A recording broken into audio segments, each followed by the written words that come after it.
Oh hey, there you are. Ready for some art? You're going to need a pencil and a paper. We're going to start with a rickety line. It's not exactly squiggly, but it goes up towards the top of the page and it looks like a crack in the paper. We are actually drawing a crack. We're going to draw the other side of the crack here, and the line kind of curves up so that it creates an open shape. Your shape doesn't have to look exactly like mine. We do want whatever shape you do that's open to have some little cracks at the end. So we're actually going to be drawing a crack in a wall. And I want you to add some lines coming off of there. And they just kind of wiggle a little bit so that it looks more like a natural crack than a roller coaster. You can add extra little sections to the crack and fill them in with your pencil like I'm doing here. What we're doing today is a drawing that I found the inspiration from on Pinterest, and it's called the Creepy Crack, which sounds kind of funny, but it's going to be really fun and really creative, and I know that kids love coming up with their own characters. So essentially what you're doing right now is you are drawing a crack in the paper, like a big opening, and there are several small other cracks coming off of there. It does look really nice if you have some areas shaded in around it. And also you can see I'm adding here a little crack at the corner and maybe a little one over here just for visual interest to add to our textured page. We're going to be drawing a cinder block wall. So here's some different images you can see. We're going to need a ruler or something flat to draw with because we're going to be doing some straight lines. You can totally freehand it if you want. I like to use these clear rulers, they're my favorite. And I don't even measure, I just use the width of the ruler. So I draw, always hold your ruler in the middle. Actually, let's turn the page, it's much easier because you want to hold your ruler down really tight. So I'm just using the width of the ruler and sliding it over. When I draw these lines, I am not drawing through that hole I did in the page. I'm not drawing in fast motion there, that was just a little time lapse.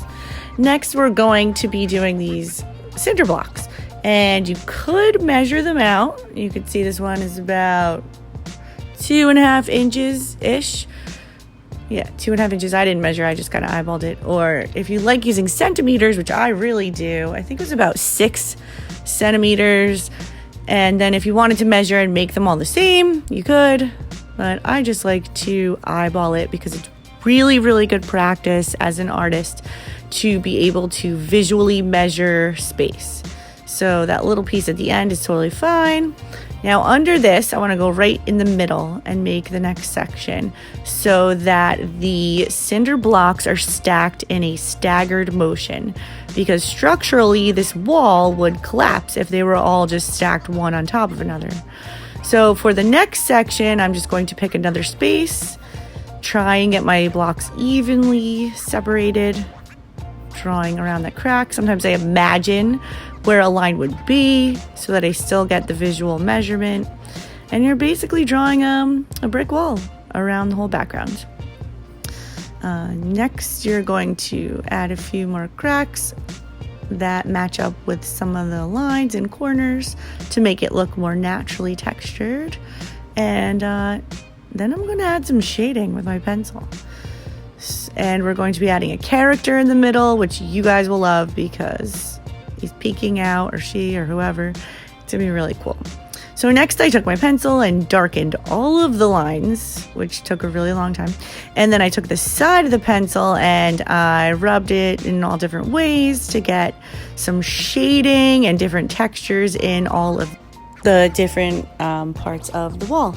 So next I have this open space. I'm going to add a character. So I started with a curved line And I wanted to make the character a cyclops with one eye, just for creative fun. Sometimes I do these lily pad shaped pupils with reflections and a side smile. You can do your character however you want. This is just what I was feeling at the time. I decided to add some horns. My first horn looked like a leaf. The second one looked much better. A little trick with horns is to draw a curved line lower than the headline.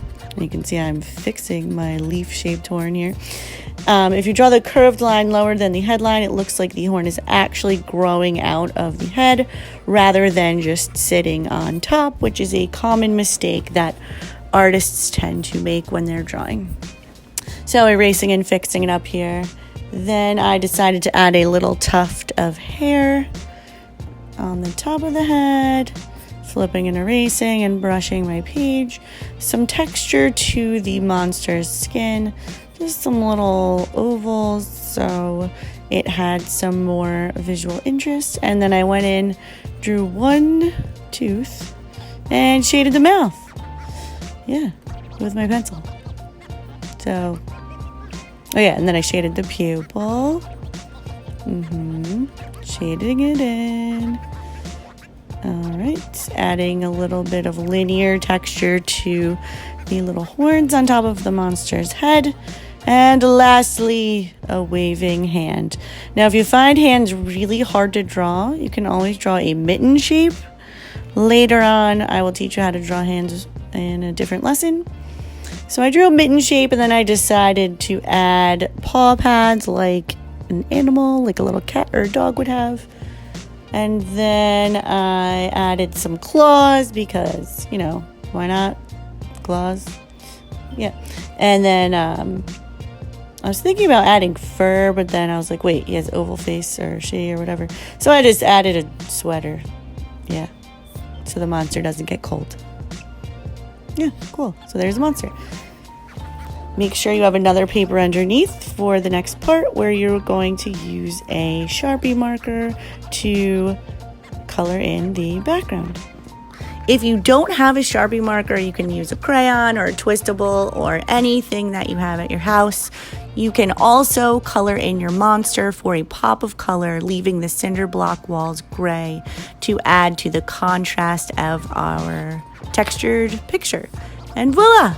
The creepy crack monster. It looks pretty cute. So I'm happy. Bye! See you next time in art class.